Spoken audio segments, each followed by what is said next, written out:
નમસ્કાર, આપ જોઈ રહ્યા છો સ્પાર્ક ટુડે ન્યૂઝ। સંઘ પ્રદેશ દમણ અને દાદરા નગર હવેલીની કેન્દ્રીય ગૃહમંત્રી અમિત શાહ 2 દિવસની મુલાકાતે છે। અમિત શાહના આગમન બાદ દમણના રસ્તા ઉપરથી પસાર થાય તે વખતે તેમને આવકારવા માટે દમણના લોકો અને ભાજપના કાર્યકર્તાઓમાં ગજબનો ઉત્સાહ જોવા મળ્યો। પ્રદેશમાં આગમન બાદ રાત્રિ રોકાણ પર દમણમાં સાંસ્કૃતિક કાર્યક્રમનું પણ આયોજન કરવામાં આવ્યું અને રાત્રિ રોકાણ પણ દમણમાં જ છે। ત્યારે દમણમાં વિવિધ સંગઠનો અને અગ્રણીઓની સાથે મુલાકાત અને બેઠક પણ આવતીકાલે કરશે। તો સાથે જ દાદરા નગર હવેલીના સાયલીના ક્રિકેટ ગ્રાઉન્ડ પર અમિત શાહ લાભાર્થી સંમેલનમાં પણ હાજરી આપી અને સંબોધન કરશે। માનનીય ભારતના ગૃહમંત્રી અમિત શાહજી અમારા પ્રદેશમાં આવી ગયા છે અને લોકોમાં એક ભવ્ય સ્વાગતનો ઉત્સાહ હતો।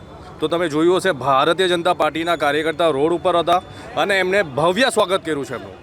એ આજની રાત દમણમાં છે અને આવતીકાલે સેલવાસામના એમનો કાર્યક્રમ છે અને આવતીકાલે રાતે પાછા દિલ્હી ચાલી જશે।